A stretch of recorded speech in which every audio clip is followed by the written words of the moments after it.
أعوذ بالله من الشيطان الرجيم. براءة من الله ورسوله إلى الذين عاهدتم من المشركين فسيحوا في الأرض 4 أشهر واعلموا أنكم غير معجز الله وأن الله مخزي الكافرين. وأذان من الله ورسوله إلى الناس يوم الحج الأكبر أن الله بريء من المشركين ورسوله فإن تبتم فهو خير لكم وإن توليتم فاعلموا أنكم غير معجز الله وبشر الذين كفروا بعذاب أليم. إلا الذين عاهدتم من المشركين ثم لم ينقصوكم شيئا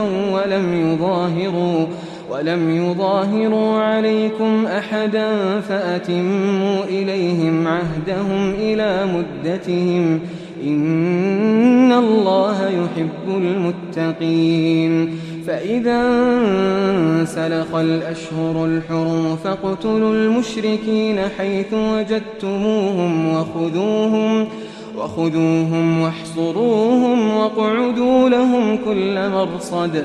فإن تابوا وأقاموا الصلاة وآتوا الزكاة فخلوا سبيلهم إن الله غفور رحيم.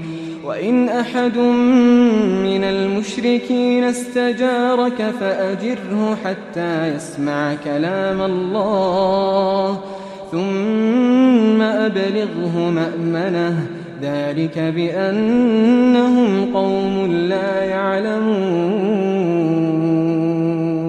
كيف يكون للمشركين عهد عند الله وعند رسوله إلا الذين عاهدتم عند المسجد الحرام فما استقاموا لكم فاستقيموا لهم إن الله يحب المتقين.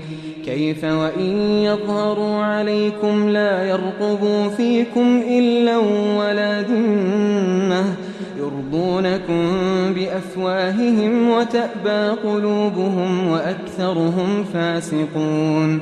اشتروا بآيات الله ثمنا قليلا فصدوا عن سبيله إنهم ساء ما كانوا يعملون. لا يرقبون في مؤمن إلا ولا ذمة وأولئك هم المعتدون. فإن تابوا وأقاموا الصلاة وآتوا الزكاة فإخوانكم في الدين ونفصل الآيات لقوم يعلمون.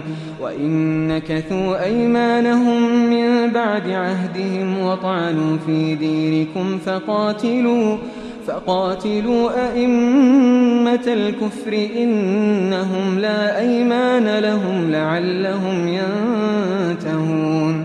ألا تقاتلون قوما نكثوا أيمانهم وهموا بإخراج الرسول وهم بدؤوكم أول مرة أتخشونهم فالله أحق أن تخشوه إن كنتم مؤمنين. قاتلوهم يعذبهم الله بأيديكم ويخزهم وينصركم عليهم ويشف صدور قوم مؤمنين ويذهب غيظ قلوبهم ويتوب الله على من يشاء والله عليم حكيم. أم حسبتم أن تتركوا ولما يعلم الله الذين جاهدوا منكم ولم يتخذوا من دون الله ولا رسوله ولا المؤمنين وليجة والله خبير بما تعملون.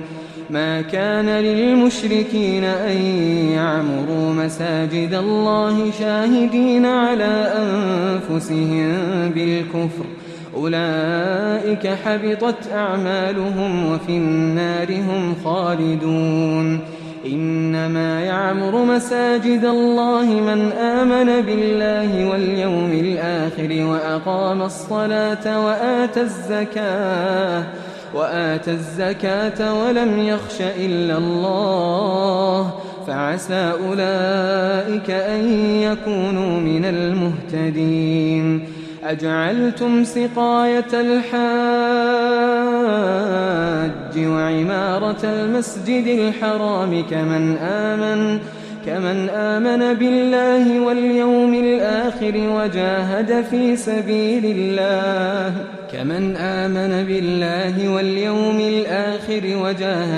سبيل الله لا يستوون عند الله والله لا يهدي القوم الظالمين. الذين آمنوا وهاجروا وجاهدوا في سبيل الله بأموالهم وأنفسهم أعظم درجة عند الله وأولئك هم الفائزون. يبشرهم ربهم برحمة منه ورضوان وجنات لهم فيها نعيم مقيم خالدين فيها أبدا إن الله عنده أجر عظيم.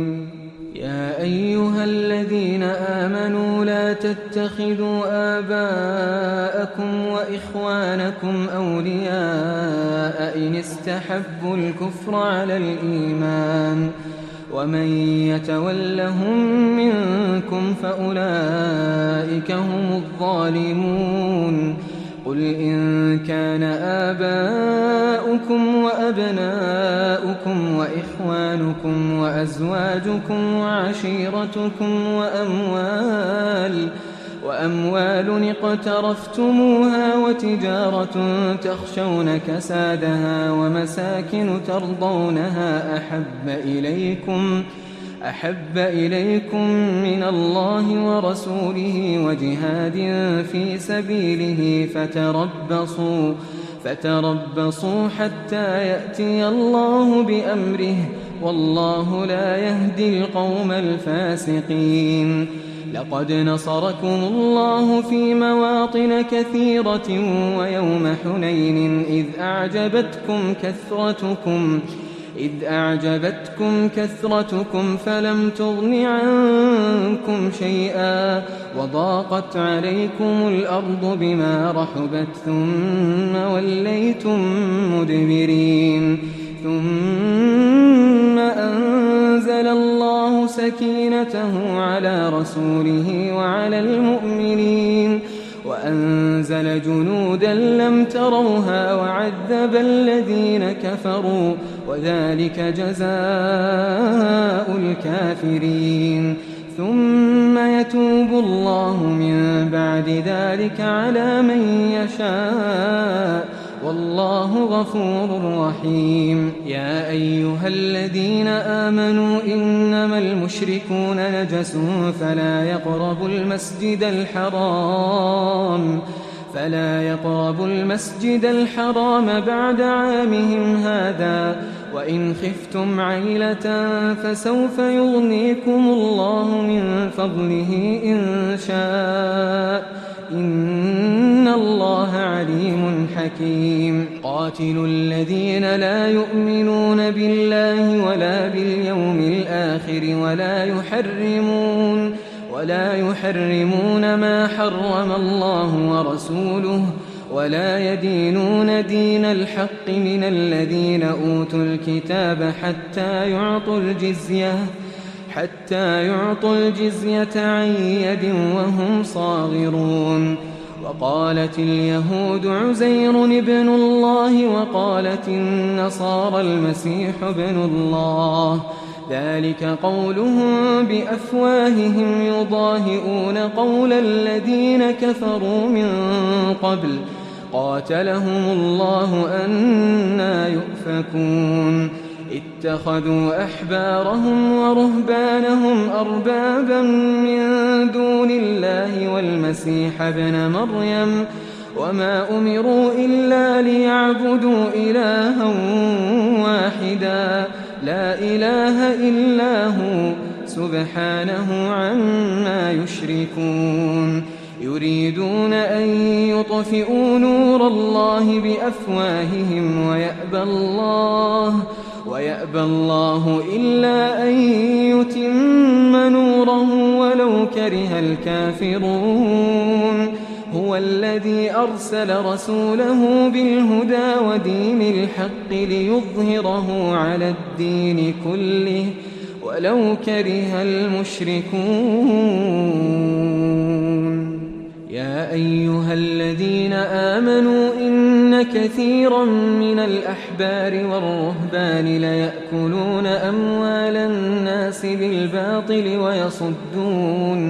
ويصدون عن سبيل الله والذين يكنزون الذهب والفضة ولا ينفقونها في سبيل الله فبشرهم بعذاب أليم يوم يحمى عليها في نار جهنم فتكوى بها جباههم وجنوبهم وظهورهم هذا ما كنزتم لأنفسكم فذوقوا ما كنتم تكنزون إن عدة الشهور عند الله 12 شهرا في كتاب الله يوم خلق السماوات والأرض منها 4 حرم ذلك الدين القيم فلا تظلموا فيهن أنفسكم وقاتلوا المشركين كافة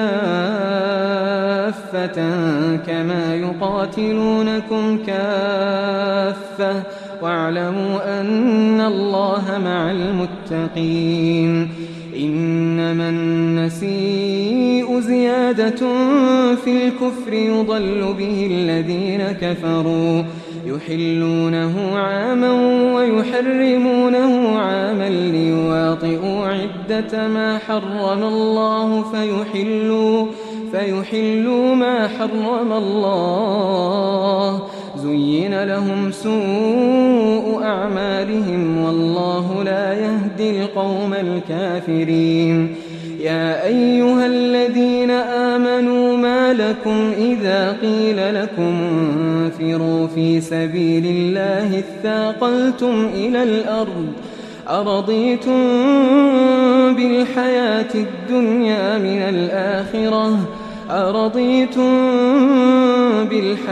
الدنيا من الآخرة فما متاع الحياة الدنيا في الآخرة إلا قليل إلا تنفروا يعذبكم عذابا أليما ويستبدل قوما غيركم ولا تضروه شيئا والله على كل شيء قدير إلا تنصروه فقد نصره الله إذ أخرجه الذين كفروا ثاني اثنين إذ هما في الغار إذ يقول لصاحبه لا تحزن إن الله معنا فأنزل الله سكينته عليه وأيده بجنود لم تروها وجعل كلمة الذين كفروا السفلى وكلمة الله هي العليا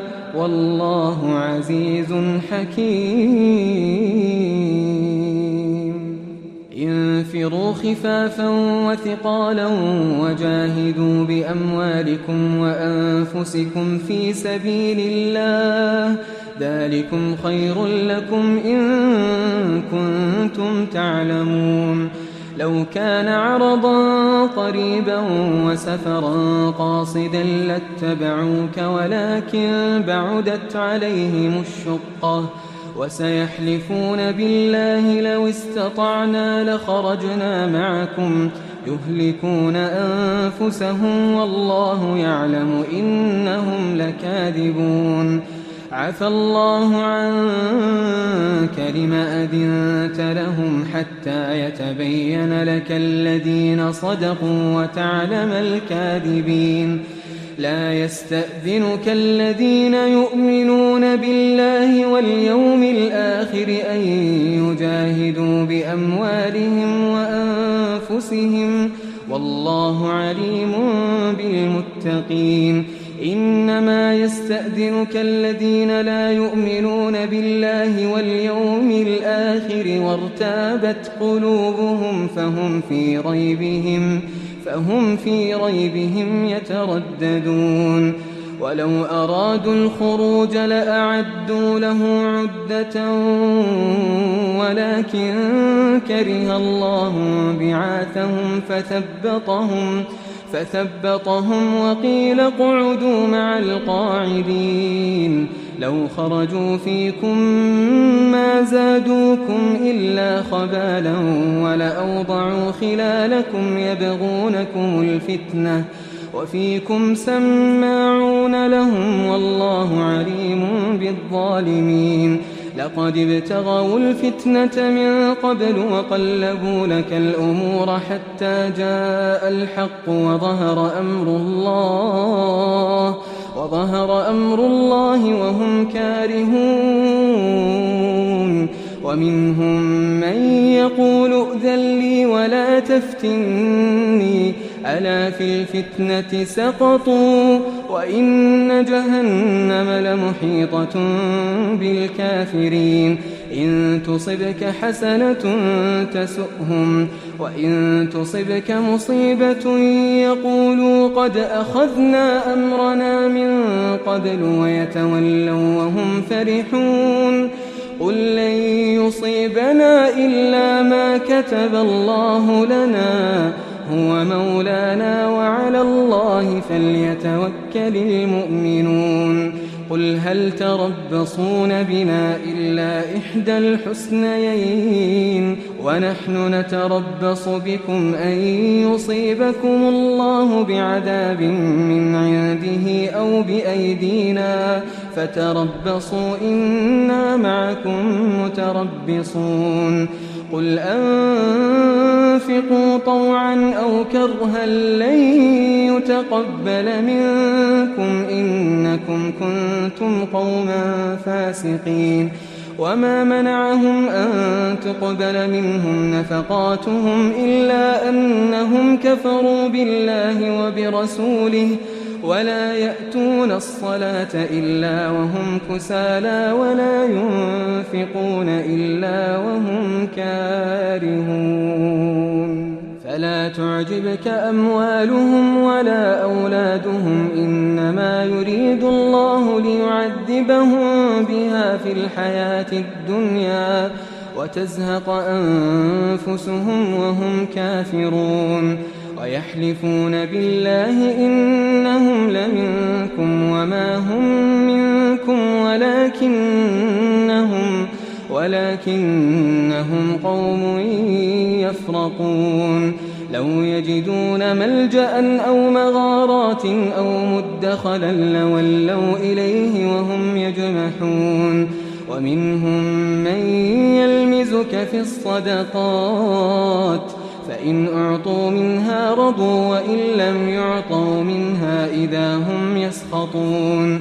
ولو أنهم رضوا ما آتاهم الله ورسوله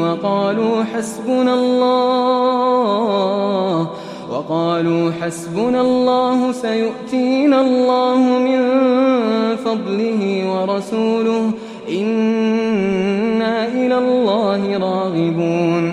إنما الصدقات للفقراء والمساكين والعاملين عليها والمؤلفة قلوبهم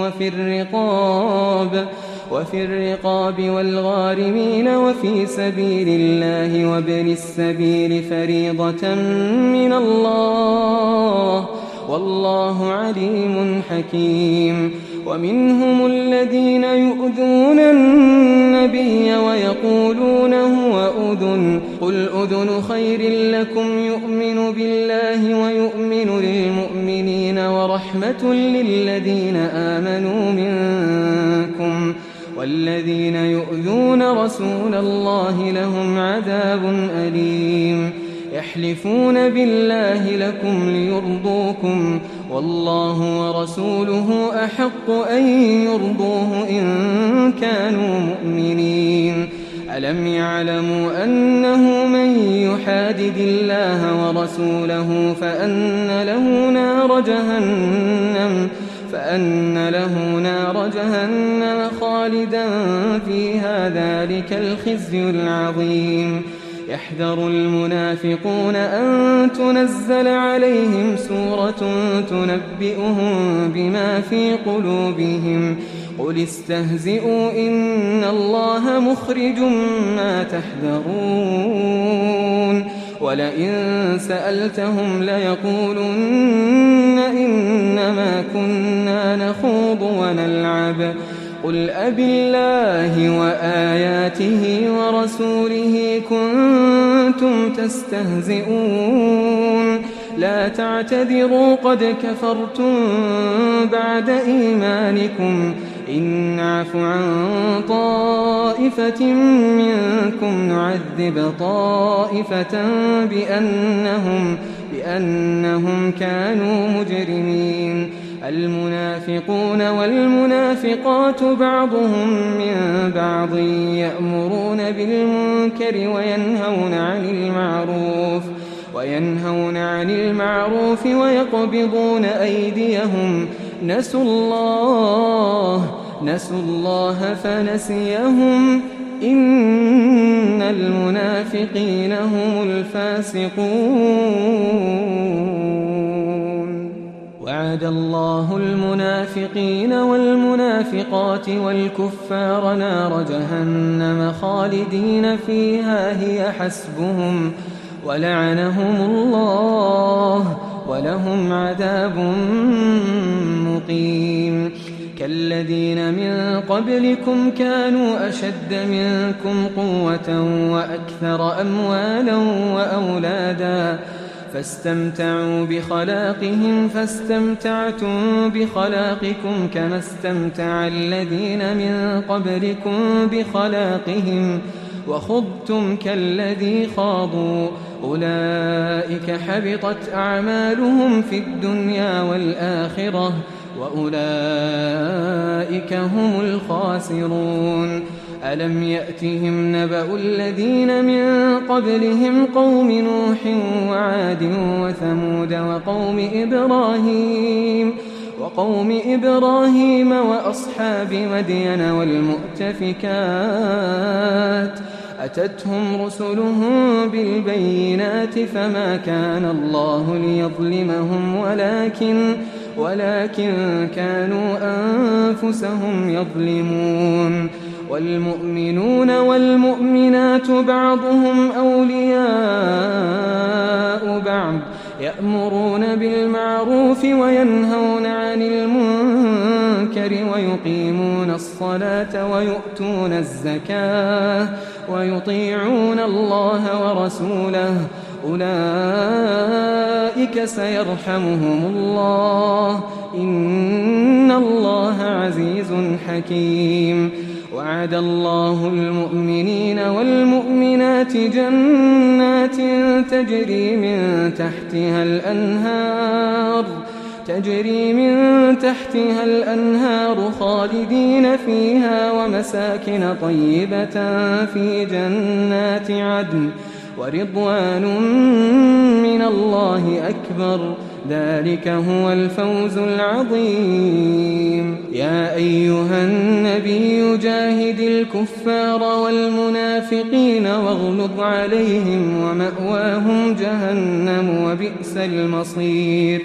يحلفون بالله ما قالوا ولقد قالوا كلمة الكفر وكفروا بعد إسلامهم وهموا بما لم ينالوا وما نقموا إلا أن أغناهم الله ورسوله من فضله فإن يتوبوا يك خيرا لهم وإن يتولوا يعذبهم الله عذابا أليما في الدنيا والآخرة وما لهم في الأرض من ولي ولا نصير. ومنهم من عاهد الله لئن آتانا من فضله لنصدقن ولنكونن من الصالحين فلما آتاهم من فضله بخلوا به وتولوا وهم معرضون فأعقبهم نفاقا في قلوبهم إلى يوم يلقونه بما أخلفوا الله ما وعدوه وبما كانوا يكذبون ألم يعلموا أن الله يعلم سرهم ونجواهم وأن الله علام الغيوب الذين يلمزون المطوعين من المؤمنين في الصدقات والذين لا يجدون إلا جهدهم فيسخرون منهم سخر الله منهم ولهم عذاب أليم استغفر لهم أو لا تستغفر لهم إن تستغفر لهم 70 مرة فلن يغفر الله لهم ذلك بأنهم كفروا بالله ورسوله والله لا يهدي القوم الفاسقين فرح المخلفون بمقعدهم خلاف رسول الله وكرهوا أن يجاهدوا بأموالهم وأنفسهم في سبيل الله وقالوا لا تنفروا في الحر قل نار جهنم أشد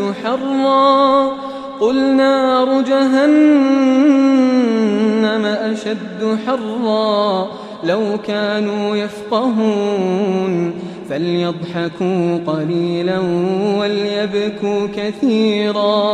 وليبكوا كثيرا جزاء بما كانوا يكسبون فإن رجعك الله إلى طائفة منهم فاستأذنوك للخروج فقل لن تخرجوا معي أبدا ولن تقاتلوا معي عدوا إنكم رضيتم بالقعود أول مرة فاقعدوا مع الخالفين ولا تصل على أحد منهم مات أبدا ولا تقم على قبره إنهم كفروا بالله ورسوله وماتوا وهم فاسقون ولا تعجبك أموالهم وأولادهم إنما يريد الله أن يعذبهم بها في الدنيا وتزهق أنفسهم وهم كافرون وإذا أنزلت سورة أن آمنوا بالله وجاهدوا مع رسوله استأذنك أولو الطول منهم وقالوا ذرنا نكن مع القاعدين رضوا بأن يكونوا مع الخوالف وطبع على قلوبهم فهم لا يفقهون لكن الرسول والذين آمنوا معه جاهدوا بأموالهم وأنفسهم وأولئك لهم الخيرات وأولئك هم المفلحون أعد الله لهم جنات تجري من تحتها الأنهار خالدين فيها ذلك الفوز العظيم وجاء المعذرون من الأعراب ليؤذى لهم وقعد الذين كذبوا الله ورسوله سيصيب الذين كفروا منهم عذاب أليم ليس على الضعفاء ولا على المرضى ولا على الذين لا يجدون ما ينفقون حرج إذا نصحوا لله ورسوله ما على المحسنين من سبيل والله غفور رحيم. ولا على الذين إذا ما أتوك لتحملهم قلت لا أجد ما أحملكم عليه تولوا وأعينهم تفيض من الدمع حزنا ألا يجدوا ما ينفقون. إنما السبيل على الذين يستأذنونك وهم أغنياء رضوا بأن يكونوا مع الخوالف وطبع الله على قلوبهم فهم لا يعلمون. يعتذرون إليكم إذا رجعتم إليهم قل لا تعتذروا لن نؤمن لكم قد نبأنا الله من أخباركم وسيرى الله عملكم ورسوله ثم تردون إلى عالم الغيب والشهادة فينبئكم بما كنتم تعملون. سيحلفون بالله لكم إذا انقلبتم إليهم لتعرضوا عنهم فأعرضوا عنهم إنهم رجس ومأواهم جهنم جزاء بما كانوا يكسبون. يحلفون لكم لترضوا عنهم فإن ترضوا عنهم فإن الله لا يرضى عن القوم الفاسقين. الأعراب أشد كفرا ونفاقا وأجدر ألا يعلموا حدود ما أنزل الله على رسوله والله عليم حكيم. ومن الأعراب من يتخذ ما ينفق مغرما ويتربص بكم الدوائر عليهم دائرة السوء والله سميع عليم. ومن الأعراب من يؤمن بالله واليوم الآخر ويتخذ ما ينفق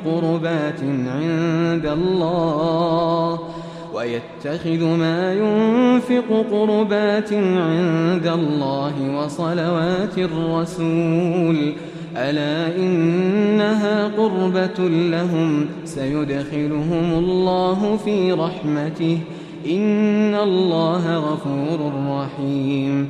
والسابقون الأولون من المهاجرين والأنصار والذين اتبعوهم بإحسان رضي الله عنهم ورضوا عنه وأعد لهم جنات تجري تحتها الأنهار خالدين فيها أبدا ذلك الفوز العظيم. وممن حولكم من الأعراب منافقون ومن أهل المدينة مردوا على النفاق لا تعلمهم نحن نعلمهم سنعذبهم مرتين ثم يردون إلى عذاب عظيم. وآخرون اعترفوا بذنوبهم خلطوا عملا صالحا وآخر سيئا عسى الله أن يتوب عليهم إن الله غفور رحيم. خذ من أموالهم صدقة تطهرهم وتزكيهم بها وصل عليهم إن صلاتك سكن لهم والله سميع عليم. ألم يعلموا أن الله هو يقبل التوبة عن عباده ويأخذ الصدقات وأن الله هو التواب الرحيم. وقل اعملوا فسيرى الله عملكم ورسوله والمؤمنون وستردون إلى عالم الغيب والشهادة فينبئكم بما كنتم تعملون وآخرون مرجون لأمر الله إما يعذبهم وإما يتوب عليهم والله عليم حكيم والذين اتخذوا مسجدا ضرارا وكفرا وتفريقا بين المؤمنين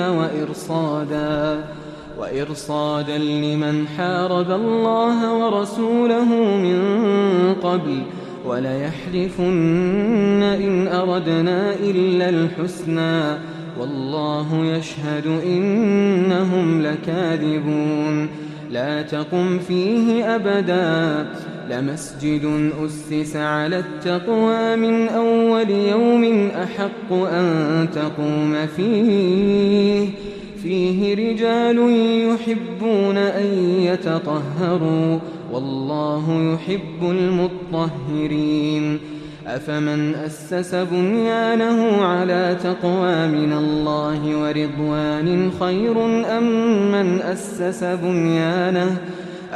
من أسس بنيانه على شفا جرف هار فانهار به في نار جهنم والله لا يهدي القوم الظالمين لا يزال بنيانهم الذي بنوا ريبة في قلوبهم إلا أن تقطع قلوبهم والله عليم حكيم إن الله اشترى من المؤمنين أنفسهم وأموالهم بأن لهم الجنة يقاتلون في سبيل الله فيقتلون ويقتلون وعدا عليه حقا في التوراة والإنجيل والقرآن ومن أوفى بعهده من الله فاستبشروا ببيعكم الذي بايعتم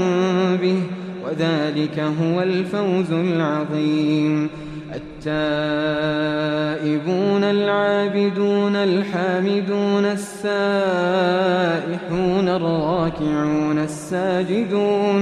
الساجدون الآمرون بالمعروف والناهون عن المنكر والحافظون لحدود الله وبشر المؤمنين ما كان للنبي والذين آمنوا أن يستغفروا للمشركين ولو كانوا أولي قربى من بعد ما تبين لهم أنهم أصحاب الجحيم وما كان استغفار إبراهيم لأبيه إلا عن موعدة وعدها إياه فلما تبين له أنه عدو لله تبرأ منه إن إبراهيم لأواه حليم وما كان الله ليضل قوما بعد إذ هداهم حتى يبين لهم ما يتقون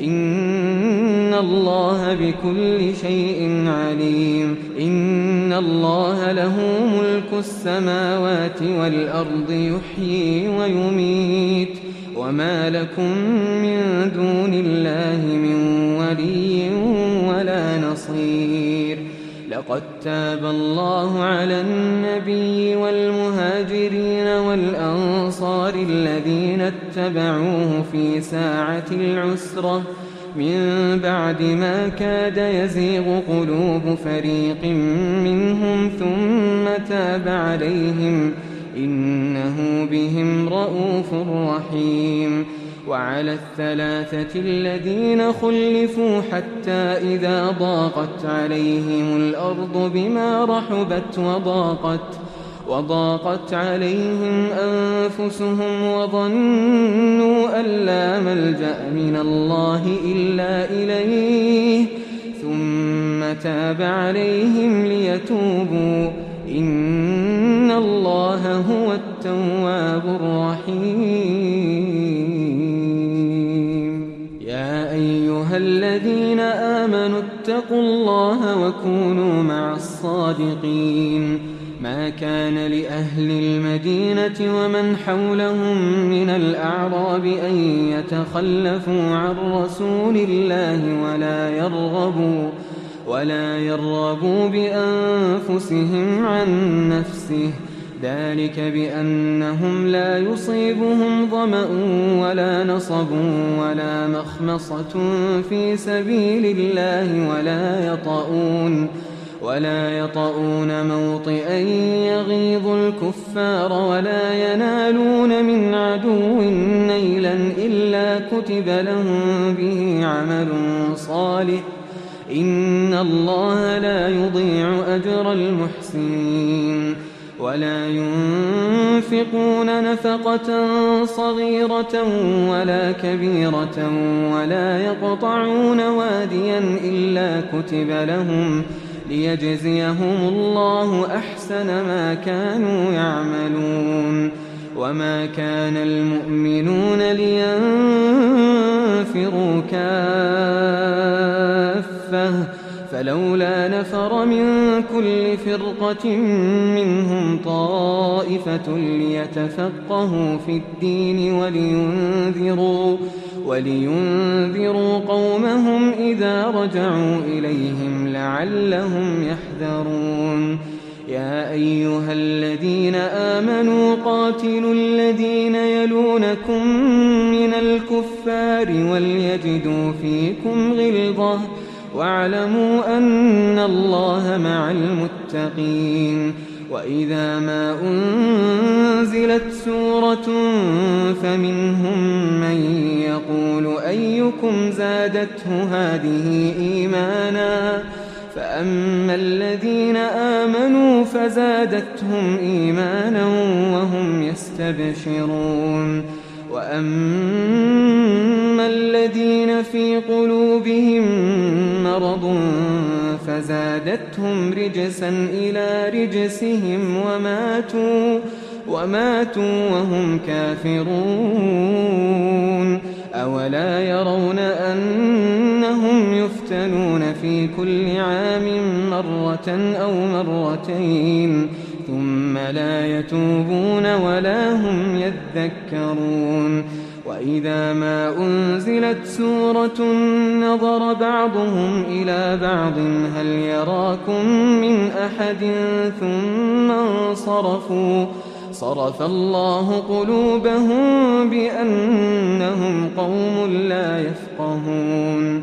لقد جاءكم رسول من أنفسكم عزيز عليه ما عنتم حريص عليكم بالمؤمنين رؤوف رحيم. فإن تولوا فقل حسبي الله لا إله إلا هو عليه توكلت وهو رب العرش العظيم.